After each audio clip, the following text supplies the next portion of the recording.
MURIKIRA.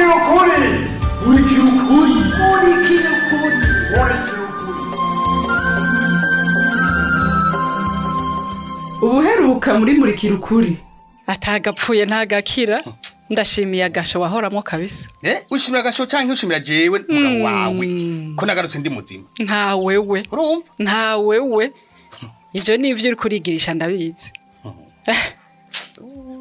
Uhenda nde. Umugore wanje bwana ndi ntavyemera. Supesi. Burya nta bantu urumva bari kugwa. Bakisubira muri bya bindi nyene. Mbese ndakubisa. Vyahavuye bigenda gute? Ya, ara sante mugenzi. Ara sante mbo. Go from. Igadiye toto. Ugasoma ugasubire mugenzi. Inyota yose wakuye hari aha. Umunsi wisigaha kwa mwambi no musi. Nyabona ni kuri umukoshi. Wa muhungu. Ufungwa si ibintu kabisa. Nawe wagarutse warahinduye n'imeza wakundu. Urazi ko najega muhungu nziko twicara hano. Yasha. Naha ni sawa. Tabona nyine ni sawa. Nta kibazo. Eka mugabo kumengo n'icupa n'ijahira ntiduhava tubiba. Nawe nu. Icupa n'ijahira ngo tubiyobekwa.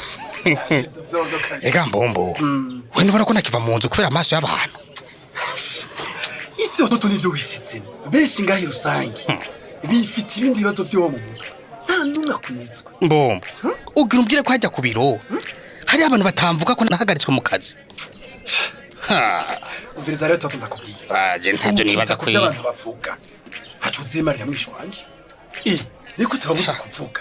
Igikuru ubujya toto. Nuko wasozwa ugasubira mu muryango mwe. Icyo gishima. Sha. Muhungu, burya ntacyo cyambariye n'ukuri. Nari mu kimugure n'abana banje muhungu. N'ukuri, iyo wumva icyo nkiko umuntu akikura gute n'ukuri. Toto, banza usubire usome wihepuri.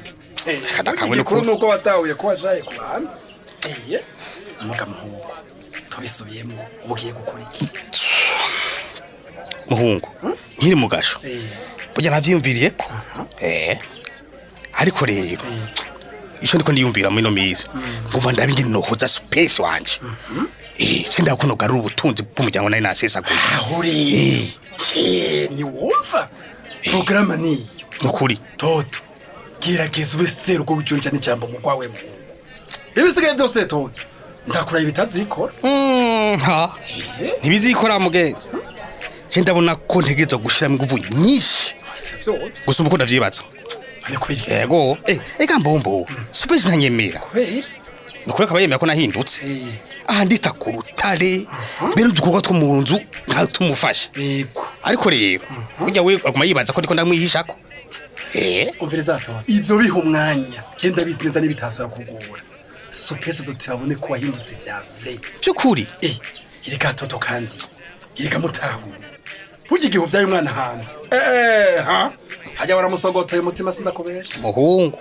Na ubu rero. Agakomye kose. Anuka bijya nyene. Ivyo mwumve. Nta kinda kivuga. Utegeza kumwumva. Ishafirika ntirirahira. Kandi hajya toto ndakubwira. Guhemukirwa birateba kuva umutwe wahemukiwe. Canaje na menshi. Ntabwo vyitiraga n'agakunguka korokera ukirato ukacohanagura rengo nivyo. Burya rero. Bijya vyaheranye na kijya kishi. Shato vyize. Nukuri special yakwiye kubona ko ntakiri muri ivyo. Ego toto burya jendi wewe nokenza gahonda kurahiye ereka burya toto spesora waramwambuye agashamba echo ntweshe ke ahubwo nakubwire gatoto ufise umugore w'intwari kazi kabisa yego yihanganiye byoshobora bakebuke ivyo naje ndabizi ndakubesha nanje niyo mpamvu ndiko ndagico nshobora cyose gerageza kugira sindamutakaza toto urabe ingene yagumye aza kugemurira vyo Sinama ndamona haya kuri komisari. Ashara mfashe neza. Uya toto ndakubarira. Office umugore wibanga sindakubesha. Urabona ukuntu atigeza gutaga muhungu nubwo yarababaye ku mutima. Ivyo space yangiriye. Ntakubesha. Mu bisanzwe ntavyo nari nkwiye.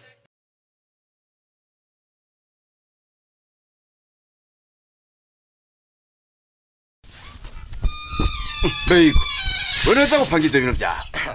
kuva wimuka mufise uturi kurapfurugutura we beti Eka shaye ugana ivyishiga Eka mungu reka anako ndasasura amashuka abantinje wangu ugarashambre ugarasi kurondera kwawe rero ntumenye oya nayo cyo gituma nari nagusavye muti cyo kuyarondera aje ndangagatira no muti je muti sha mugayi wari wangaye ko ndake oya sikwa man nagwe kwiyabura ko wivuye mu byo kwibukira nga sha oya man wapi kweri erega muti wije proposition wampaye man wayimbye nditeguye fresh bro we nubona ko namashuka ntari bwayagura na rero wakurutsira kamatera gusa ndavuga mu petaza kwifuza tigiwe kuraga sha wewe so ariko uranyihutisha tugende kurondera mu mashuka rero wana gutanga uyibushe wese no gukira peti ya yewe nani bagiyemo nibagiye cyaca gitabo cy'akazi kanje igoro vraiment kiribaze ko wadeprimiye wewe mfivyo gitabo nimvana ndakesa sawe wesha uri umwana ivyo ntavyo utahura Jera hinzi ngo bibagiye ngo dirimo amahera tuzakoresha ubu rero turashobora kugenda man ngo tugende none ko tugiye kugura amashuka ico gitabo kidufasha iki muti agisigaye igura iki gitabo kinyibutsa ko amakuru atera icuka kibi natanze muri Cukura TV byategwa no kutamenya neza amategeko yanditse hano muri iki gitabo none ucigumije ko ivyanditsemo bica vyitereshaje mu mutwe wa uya uko akanya kabonetse nza ndafata article imwe ku mutwe maka cyose ndakinyoye man naratakaje opportunity nziza y'ubuzima bro oya sinosubira we nakubwiye ko wadeprimiye wewe wadeprimiye kuri guest muti ajya amategeko yagakimana apfa kuyakurikiza nanaravye ingaruka zayo uyoba nzi ko deontologie ya journalisme ku mutwe nkuko oya sinari kurugwa mu kwezi igoro ndagusavye abaye muri Cukura TV ntibigarukiko sivyo ni wowe gumutsa ni vy'amadeontologie no irabaho tu oya man tugeze ngaha kubera ingene twemera ivyo gakima tubwiye vyose oya sasa rero iki gitabo mani ntigisanzwe iki kinyibutsa amana ama decision yose nafashe kugira sinze subiye kuba mu rudobi bro ahubwo mbwira kwanza mbere twaheza kugura amashuka uraza kumerekeza hariya kwikambi y'impunzi kandi gamuti nuko utabaye impunzisha oya man uza ngo mwikambi n'ibibabaro igerekerana peti yawe wenda vyumva mugabo ukeneye baza kugarukira ko bakuremesha muti sha none wowe usigaye ugarukira ku mpunzi kenshi muri ino minsi ni kumuwe kweri muti cyane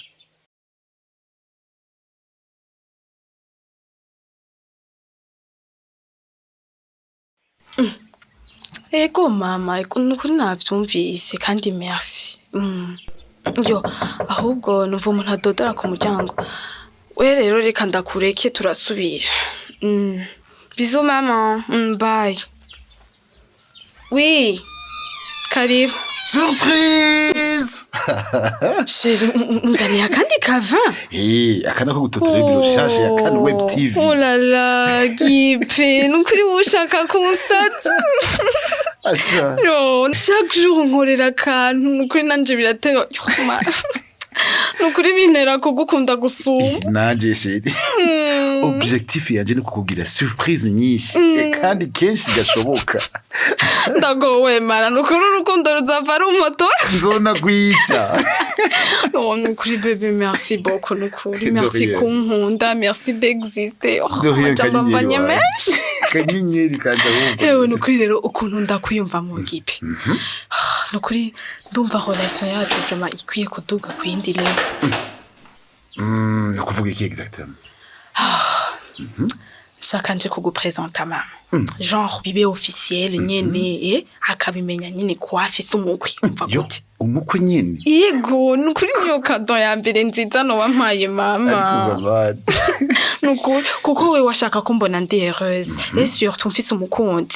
Chérie, isi ko mama wawe aranyakira kubera ya affaire y'ubwata. Noze ko mfunzwe yanakumbuje. Gipe. Mama ni ma meilleure amie. Urumva? Dusubiranye yarabimenye kandi yarakwakiriye. Ntimuhora muvugana ku telefone none. Ku telefone kanye sica kimwe na face à face aho. Reka gupapa Gipe tekereza. Mama ndamuzi ahubwo azoryoherwa. Ugerajwe ishinga n'ikintu kimwe gusa. Mon bonheur c'est tout. Sha. Byari biryoshe kumuganiza kuri phone gusumba turi kumwe visage. Mugabo nzomuturukira gute? Gipe tekana ndagusabye nukuri mama ari kuri cyese numva ikibazo ufise ni wamushikira bizogenda neza.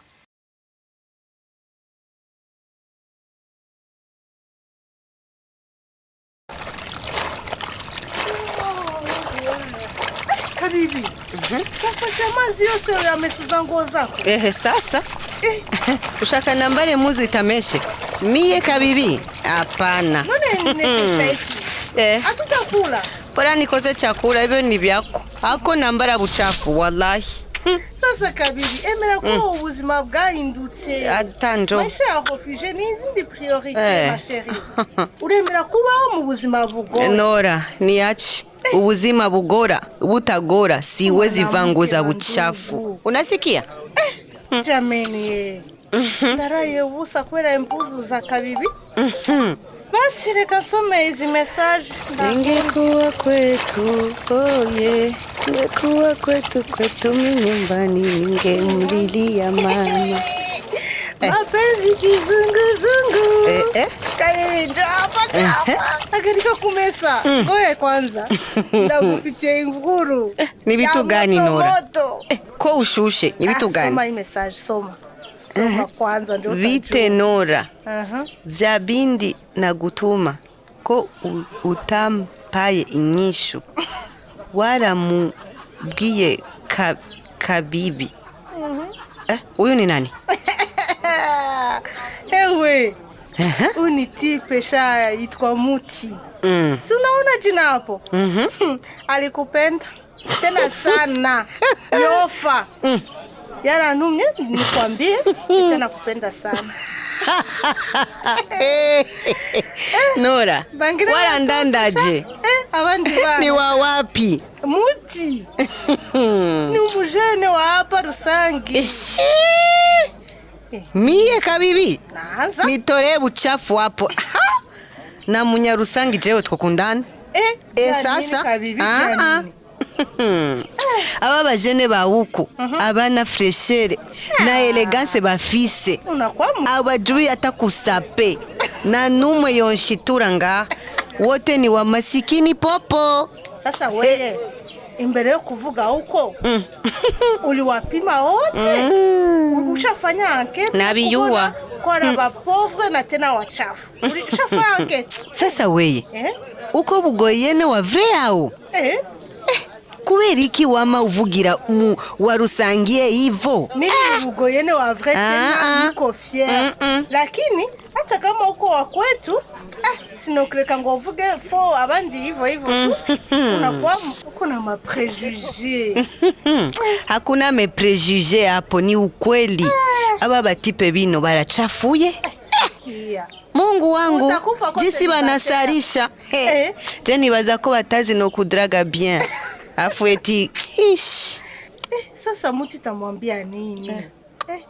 Unamurojete utanamumvirije? Kabibi, kubera gusa ni wa Rusangi. Mbega uko kwinubana kuzogarukira hega yemwe mukurindira kumenya aho bizogarukira. Reka tube turabasomera intererano mwatanze ku gice giheruka, ariko kandi nkuko dusanzwe tubimenyereye reka tuanze twibukanye akabazo kari kabajijwe. Mufatiye ku makenga ya gwaga, mbega iyo hari amakuru menshi atandukanye avugwa ku kintu kanaka muvyifatamwo gute? Intererano z'uno munsi reka tuzihere kuri Nsanza abagabo Tomasi ava mu ntara ya Bujumbura muri commune Bubanza muri zone Muramba. Yagize ati mfatiye ku makenga ya gwaga, ati iyo hari amakuru menshi atandukanye avugwa ku kintu kanaka uko ndavyifatamwo nuko atubwa mbere camagarara rugabo nkirinda gufata ingingo vyihuse canke ngo nanje nshiremwa yandi majambo, ati kuko muri abo bose biba bigoye kumenya abavuga ukuri na mwaburya baba bavuga ibitandukanye kuri ico kintu. Ati kenshi na kenshi amajambo benayo avugwa gutandukanye nta kuri kuba kurimwo, abara amajambo yo gucanishamwo no gucyoza abana bandi mu gihe baba basenyeye ku mugozi umwe kugira ngo bikunde ntibashike ku ntego yabo. Ati ivyo vyama vyabaye iyo abantu bamwe n'abandi bagomba bakorana umugambi runaka haca haza umugwi w'abantu batabifisemwe inyungu bagaca batangura kuvuga amajambo menshi yo gucyoza bamwe kugira bikunde abandi bacika intege zo gukorera hamwe. Ati kubw'ivyo ndangiza mpanura abantu bameze nka gwaga yuko bokwirinda kumva amajambo avugwa ngo bace babafata nk'ukuri canke ngo bagumane amakenga. Ati kuko umuti w'amakenga no kuyashikiriza abo mukorana hanyuma mugahanahana ivyiyumviro vyiza, tibigaheze bigatuma amakenga ubufise ahera hanyuma mugakorana mwumva kumwe ibintu. Ati naye handi umutwe umwe ntiwigira inama, ati kandi ubugirigiri bugira babiri. Shimirimana Claudine nawe wo mu ntara ya Gitega muri komine Karubuzi muri zone ya Mutumba ku musozi wa Sagara ati iyo hari amakuru menshi avuga ku kintu ati cubanza gukora no gutohoza uciye kubizigirwa bashobora kukubwira amakuru meza yo kuri iti hama umaze kuyaronka ukamenya umuti w'ingorane kandi bisaba uhanuze kuko umutwe umwe ntiwigira inama ati kandi wifatiye ingingo uri umwe wohonya byinshi ati byiza rero wobikora witonze cane ati gwaga bisaba abikora akoresheje ubwenge n'ubwitonzi gutyo akaronka inyishu y'ikibazo kikava mu nzira ati gutyo akabera akarorera abandi kandi akabikora neza kugira yikingire. Reka ubu naho tuve mu ntara ya Gitega tuje iburunga muri komine Matana muri zone Mahwa aho niyo nizigiye Keni yagize ati mu gihe wumvise amakuru menshi avugwa suko abari y'ukuri ati gwaga niyirinde areke kujana nyabahururu ati yumvirize ukuri kwabo bari kumwe muri association bamubarira ati nakarengo umutwe umwe ntiwigira inama. Nizeyimana Antoine nawe ava Ikarusi buhiga ku mutumba wa Nyamabega muri zone Muhweza akaba yiga muri kaminuza nderabigisha Enes ngaha mu gisagara ca Bujumbura ati co noterera nuko iyo wumvise amakuru menshi kandi atandukanye ku kintu kimwe ati ntiwocu yemera ubwo nyene ati wobanza kuraba aho ayo makuru yavuye cane cane nk'amakuru ava ahantu hatandukanye ati wo kwizera amakuru ava ahantu hizewe ukareka gukwiragiza amakuru utaramenya ko ari ukuri ati wogerageza kandi kurondera ivyemeza ayo makuru ati mu gihe utabisobanukiwe wobaza ababizi ati ugaheza ukiyumvira neza imbere yo gufata ingingo ukirinda ibihuha n'amakuru y'ibinyoma ati gutyo amakenga akagufasha kumenya ukuri no gufata ingingo nziza. Uyu munywanyi yatwandikiye Nizeyimana Isaac avuka mu ntara ya Buhumuza muri komine Muyinga muri zone Murama ku mutumba wa Ryabihira yagize ati dufatiye ku makenga ya gwaga iyo hari amakuru menshi avugwa ku kintu kanaka birasaba ko tubanza tugatohoza neza kwizo nkuru arizo bikaba bibi iyo umuntu yemeje canke inkuru zitatohojwe neza kuko bishobora guhungabanya ikibano ati mbere bigakomeretsa imitima ya bamwe ati gwaga amakenga afise n'ivyo birumvikana atariko ari mu makosa ati kuko yemeza neza ko abanyamuhumuro bose ko ari abanyamakosa kandi atabifitiye ivyemezo yakaba yarangije hanura abantu bameze bene uko ko bohagarika kuza barakwiragiza amakuru bagifitiye amakenga atahubwo bakabanza kuyatohoza neza. Reka interano z'uno munsi tuzirangirize kuri Yamuremye Rishari ava mu ntara ya Gitega muri komine Mwaro muri zone Muyebe ku mutumba wa Gitunga aho yagize ati dufatiye ku makenga ya gwaga ati iyo hari amakuru menshi atandukanye avugwa ku kintu kanaka ati cambere gikenewe ni gutohoza ayo makuru mu mvo yo kugabanya ibihuha ati kuko hajya gukwiragiza inkuru datohojwe uburiko uha inguvu ikinyoma kikabasha kurandagata mu kibano ati ubundi ngo irirenze umuntu wari barirenze impinga ati birakwiye ko abatware uhereye hasi bo kwihutira gutohoza hama bagatanga ihumure mu maguru masha bagakoresha shishuma gishikana amajwi kure ati mu bucagucaga abandi bakandika amatangazo agasomwa mu mashengero yo mu karere atayandi bakayamanika ahantu hahurira abantu benshi ati mu gihe naho basanze iyo nkuru ari ukuri ati boca bicara hamwe bakaraba icoko kwa vyihuse bagahumuriza bene gihugu ati kuko ijambo riva ibukuru rigashwara igihugu cose ati ari nk'amatati y'abantu canke imigwi kanaka bo bahamagara bose bakabumviriza bakabahanurira hamwe ati ingingo nazo zigaheza zigafatirwa hamwe. Reka interano z'uno munsi tuzigarukirize ngaha tubonereho n'akaryo ko gusaba imbabazi mwege mwese mwatwandikiye ariko tukaba tutashoboye gusoma ubutumwa bwanyu ni kubera ko akanya katubanye gato ubu naho niwa mwatosomera akabazo ku gice mweje gukurikira akabazo nakagakurikira dufatiye ku kungene igoro yicuza ku makosa yaguyemwo kubera gupfa kwemera ivyo abwiwe n'umukoresha wiwe mbega imbere yo gukora ikintu cose birakenewe ko tubanza kwiyumvira ku ngorane ikibano cacu gifise canke caciyemwo ndasubiramwo dufatiye ku kungene igoro yicuza ku makosa yaguyemwo kubera gupfa kwemera ivyo abwiwe n'umukoresha wiwe mbega imbere yo gukora ikintu cose birakenewe ko tubanza kwiyumvira ku ngorane ikibano cacu gifise canke caciyemwo. Akabazo murakumvise mukaba mufite ico mushikiriza ni mutwandike kuri ya nimero mumenyereye ariyo 61 ubusa 913 eka nawe wowe wifuza kwironkera igikino murikira kuri kundwi biciye ku muhora wa WhatsApp mutwandike kuri nimero 61 ubusa 913 hamadoze tugushire muri uwo mugwi mushobora kandi no kwandira mudukurikirana ku mbuga zacu arizo Facebook hamwe na YouTube. Imbere kurangiza reka twibukanye ko cari igice c'960 muri gwa rukurikirana rw'igikino murikira ukuri murakoze naho ubutaha. Cari igikino murikira ukuri. Murikira ukuri ni misi yose ya mbere igihe cy'isaha 12 z'umugoroba no ku minsi ya gatatu igihe cy'isaha 12 z'umugoroba ku kimenyesha makuru shikiriza.